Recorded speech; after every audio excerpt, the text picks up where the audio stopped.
Welcome to the Parent Training Module, What is a Waiver? Presented by the ARC of Cumberland and Perry Counties Education and Advocacy Committee. For the last 21 years, your child has been entitled to a free, appropriate public education, or FAPE.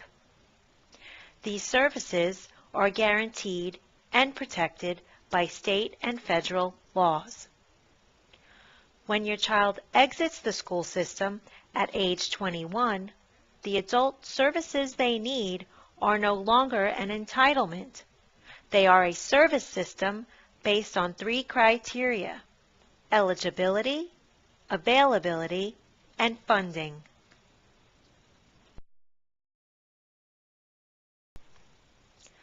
This brings us to the question, what is a waiver? In short, the waiver provides the funding piece for the adult services that your family member needs.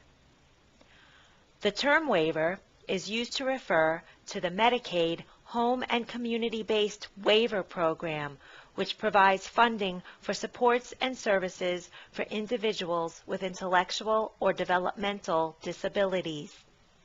The waiver pays for your family member to live in their home and community rather than in an institutional setting.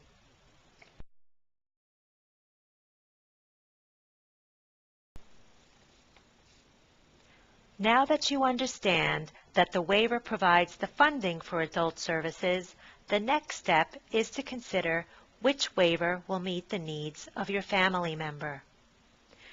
There are several different types of waivers that support individuals with intellectual or developmental disabilities.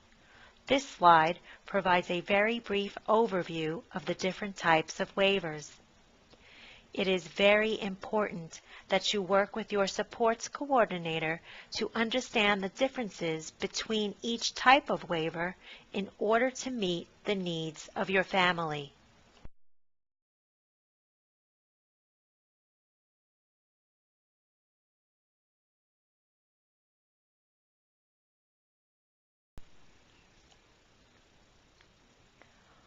All adult programs and services require payment. The services listed on this slide are just a small example of services that can be funded through a waiver. If you were to choose to privately pay for your family members' supports and services, this slide gives examples of the costs for those services.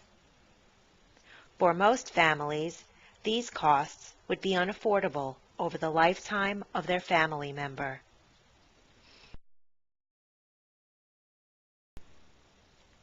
Let's take a moment to recap the information you have learned so far. A waiver provides the funding for adult services. There are several different types of waivers, and you should work with your supports coordinator to find out which waiver will support your family member's needs.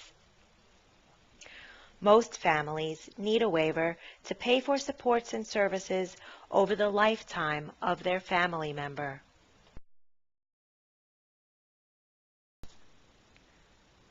The next question you are probably wondering is, how do I get a waiver? The first step to getting a waiver is to be enrolled with the County Intellectual and Developmental Disabilities Office and have a supports coordinator assigned to you. Each fiscal year, the county will develop a plan for the needed services for adults with intellectual and developmental disabilities. They will submit the plan to the state of Pennsylvania for funding. This is why it is important to have an open case with the county. To be a part of your county IDD office's plan, you must have an open case with them. The number of funded waivers given to the county each year varies, which means not all families seeking a waiver will receive one.